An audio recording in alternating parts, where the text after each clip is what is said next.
Mamasyal tayo sa bukid. Bagong daan ito, manong. Saan ang lusot nito? Ayan. Basta sundan mo yung irigasyon. Susundan lang daw natin ang irigasyon. Irigasyon. Ayan. Yung mga, ayan, mga nagtatanim na sila guys ng mga palay. Nagtatanim niya. Ayan. Namiss niyo ba yung bukid na yan? Ay, napadasa mo kasi lubi nga man. Karagro po kasi. Ayan guys. Nagtatanim na sila. Ibang daan ito papuntang irigasyon. Irigasyon. Ayan. Pwede pala dito. Bagong daan. Ako, may bagyo na yata.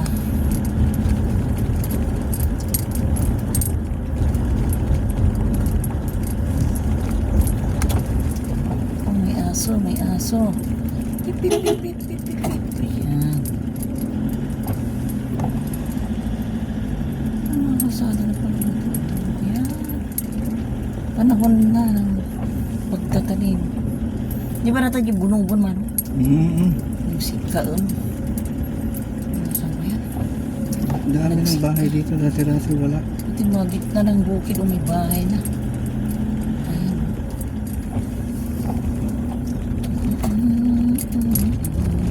Laki naman yung bahay na yun dito, gitna ng. Di ba parang ganyan yung bahay nila Pia man? Gilid ng taltalo. Sa gitna ng mga bukid pero maganda ng mga bahay. Ayan.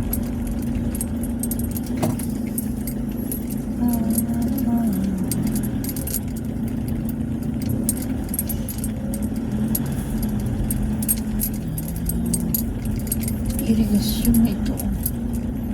Hanggang doon ang irigasyon. May hangin. Parang may bagyo.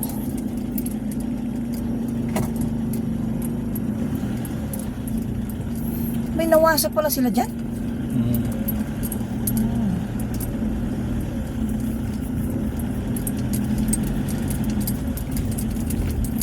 Mamamasyal tayo sa kabukiran. Ayan.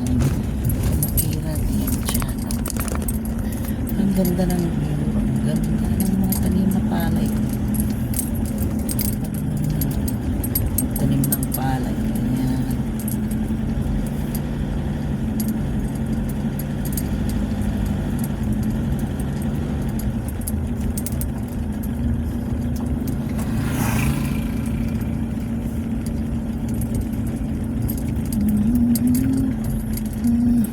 Baryo na ito San Vicente. San Vicente. San Vicente na ito guys. San Vicente. Vicente Norte. San Vicente Norte. Ayan. Dilinis sila ng kanal na Kasi kung hindi nila dilinisan yan, mababaha sila. Irigasyon yan. Irigasyon. Ayan. Nililinisan nila yung irigasyon nila. Ay, kambing. Buhatin na natin yung isa manong. Yung lalaki Dapat may sako pala tayo para makahuli ng kambing.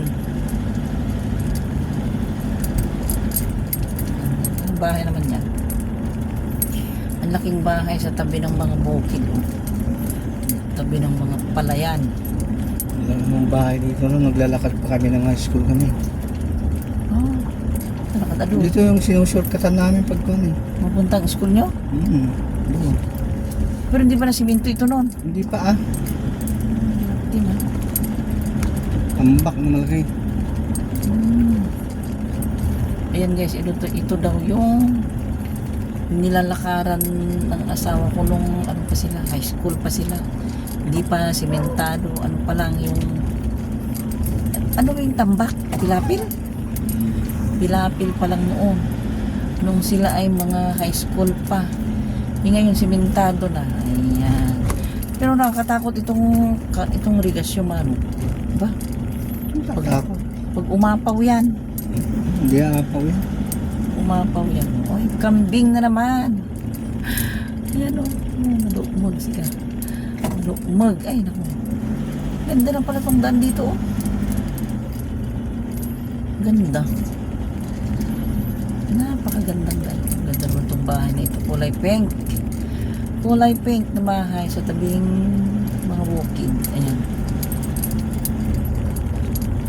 Ayan na San Pedro. Pindro na din dyan sa banda dyan. San Pedro. Ayan. Cornerstone. Ayan. Ayan na naman. Ang kabukiran. Huwag ka lang ayun, nag-ano si tatay. Oh. Diretso mo dyan, highway na yan.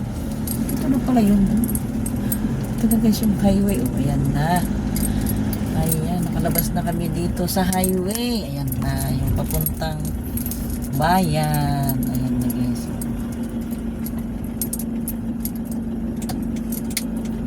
Ayan na yung mga pasok sa school. Ayan na, ito na guys yung highway na papuntang bayan. Ayan na, pupunta kami ng diretso kami ng palengke para bumili ng kunting isda na ulamin namin dun sa makina. Doon lang pala yun. Tapos lalakarin nyo pa yung manok. Oo, lapit na yan.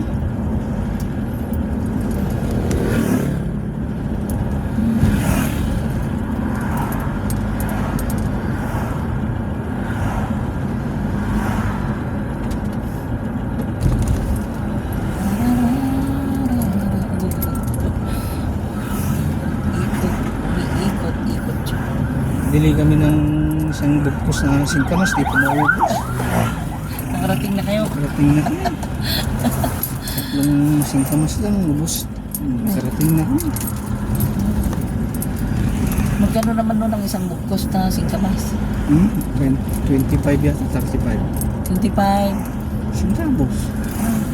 Namuha naman. Ngayon wala nang silbi yung 35 centavos. Noon, isang bugkos na singkamas. Ngayon, hindi na makabili ng ano eh. Ng candy yung 35 centavos.